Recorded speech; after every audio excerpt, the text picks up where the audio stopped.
So it's my next instalment of rooting through the random games that I've got in a selection of boxes. I'm still on box 1, having a look through. I've had so little time to do this, I feel really bad. I haven't had little time to do it, I've actually been gaming rather than going through all this stuff. I'm trying to figure out a few bits and pieces in terms of where things actually are. I have a little update on some of them as well, which is great, thanks to my brother, which I'll get onto in a little bit. But the first one that I pulled out today is Mortal Kombat. We discussed this a little bit on the last video though. Unfortunately, this has seen better days, like the box is pretty battered and there's no manual with that one. Great game, great game. And do you know, when you look back on it now and the controversy that was caused about this game and the blood, and when you look back at it now, it's just a few red pixels on a screen. It's insane. Early 90s that was like deemed disgusting. Just ridiculous. I know some of the moves were a little bit graphic, but again, it was very cartoony. Not that real, really. But yeah, the fuss, it was that. And what was the other one that they made a fuss of? Road Rash. Made a fuss over Road Rash, didn't they, with the cattle prods and the like battering people while you're on your bike. That was a really good game. I don't think I actually had a copy of that. I think that was our cousin who had that one. But yeah, anyway, Mortal Kombat, discussing last video, great game. Next one that I'm quite excited about to share with you, because again, it's one of those that I forgot existed, and it's one that I spent a lot of time on with my friends. So you'll be familiar with this one. Got Micro Machines 96.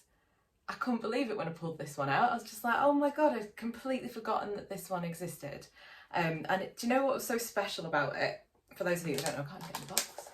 I have had it open, there's a manual there, but it's the cartridge. So the cartridge had the extra ports in it. I think it was one of the first sort of proper 4-player games that you all had a controller. So I was just reading on the back of this one that you could have the 8 people, because you could have like 2 people on a controller. And I think we tried it a couple of times, but it was just insane. Just absolutely insane to expect 8 children to squidge around a screen that was this big and try and play Micro Machines with half a controller each. But that was really good. It had a couple of levels in there. I don't know if it was this or the second one. Or was that the second one? Was 96 the second one? I can't remember. But the one where you had to go around the toilet seat without falling off, and then there was the bathtub one as well. That was amazing. That one was fun as well. And there were all sorts. They were so clever with what they did with that game. So clever. I really enjoyed that as a kid. Spent a lot of time on it, but I was so excited. The day I got that, I was ringing my friends. It was Christmas. I was ringing my friends like, you need to bring your controllers around, we can play on a game together. So yeah, that was an awesome game, really good. I'm surprised they haven't done more recent remakes of that. I think there were a few, but I mean recent, yeah, on any console now, that'd still be epic, wouldn't it? Brilliant game. And then on to this one is 4 games in one. You've got Gunstar Heroes, you've got Altered Beast, you've got Alex Kidd and Flicky. I ended up purchasing Flicky as a game on its own. We went to Toys R Us. It was after Christmas, you know, just to spend any like little loose bits of money that you got. And it was such a cheap game, but I wanted a game so badly, but they were all dead expensive. But Flicky was like 20 quid or something, and I think I had that as like Christmas money left over. So I bought it, not expecting much from it. It's addictive. It's one of those that's really addictive. I finished it, but it's one of those you get to the end and it starts again. I don't know how many times it went round in a loop. I definitely ran it through once and maybe close to finishing it a second time, but it was just one of those. They ran out of levels, so they just chucked you back at the start again, but with the lives that you got or not got and the score. It was a really good game. Flicky's the blue bird off Sonic, so do you know when you hit the badniks and the little blue bird you see fly off, that's Flicky. And I'm guessing it was just a cheap game that they could put together. They'd already got the character, hadn't they? So yeah, it was that was a really good game. Alex Kidd, I think I preferred it on the Master System, the one that was built into the Master System. I didn't have a Master System of my own. I used to have to go down the street and play on my friends for that. And Altered Beast as well, that's another one. Played that very recently. So of these 2 games I've played very recently with the Milkman himself, with Ali from 16 Bits and Bobs. We've been playing them on the Switch.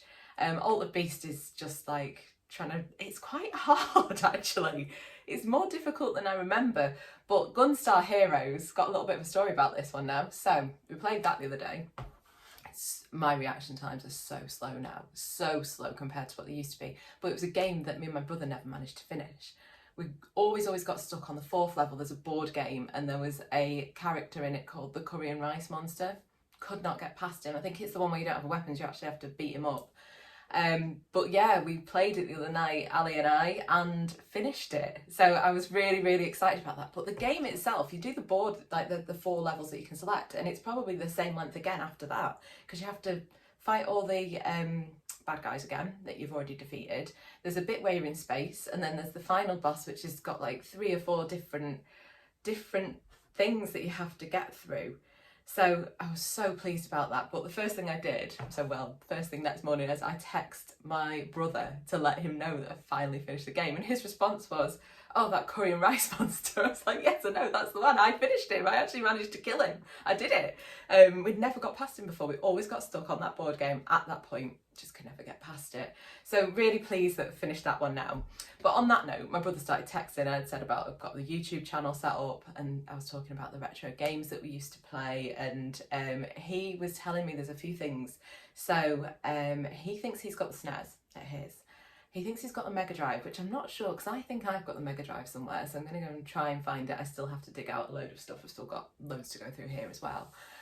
But he did tell me from my 21st birthday. I had no idea. He said, well, the Saturn's in the garage at Mum's house. Like, the Saturn? Did I have a Saturn? And he said, yeah, I bought it for you for your 21st. So it was probably about 10 years after it was originally released. We couldn't afford it at the time. I think we've borrowed it. Because I was obsessed with Sonic R. What a great game. That was amazing. I loved Sonic R. It was the fact that it was a race, but you also had to sort of just run around and collect emeralds and stuff in the middle of your race and still go on to win the race as well. It was quite cleverly thought out, maybe not executed as well as it could have been, but it was the fact that all of the sounds and all the music had like someone singing to them as well, didn't they? It was, I'm not going to start singing because I can't sing, but yeah, it was a really good game, and I genuinely don't remember him getting that. I thought we borrowed it off somebody else, so yeah, that was quite a surprise. But on that note, he was listing out the games that we'd never managed to finish as kids, and one of the ones he talked about was a game called Maximum Carnage. Venom. Remember this one? Well, Andy, if you are watching this, I don't have the game, but I've got the box. I'm hoping that you've got the game, but yeah, I've just got the box. That was another one that we can talk about another time, perhaps. It wasn't really my game, that was more his. It was more one that I'd watch him play and sort of talk him through, because he could get quite hyperactive when he was playing games and he needed talking down so that he could actually finish them. But yeah, so do you know what you're getting for Christmas? You're getting a box. Getting your box back for Maximum Carnage. So yeah, what has started out as a little bit of a trying to find the stuff in my garage, as in consoles, games and stuff, has started to turn into a bit of a wider hunt, because apparently there's stuff in my mum's garage, my brother's got stuff up in Blackpool where he is. There's a bit of a spread, and I need to start really trying to get this collection back together. I'm going to sort this room out. I've got a bookcase that I'm going to like turn on its side, and then I can get all the consoles out on display rather than being stuffed away in a box somewhere. It just doesn't make any sense. They you know, all the childhood memories and how much we love them growing up, they need to be on display. So that's going to be the next challenge, I think.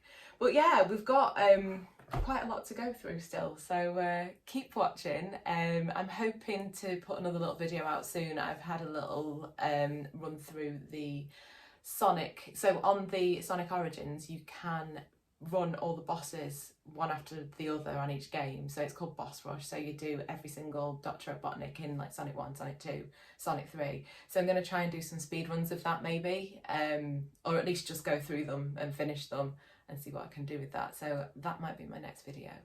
But anyway, thanks again for listening. It is appreciated. I really appreciate all your time, and the fact that you're actually enjoying what I'm putting out is really good. So thanks again, and I'll speak to you all soon.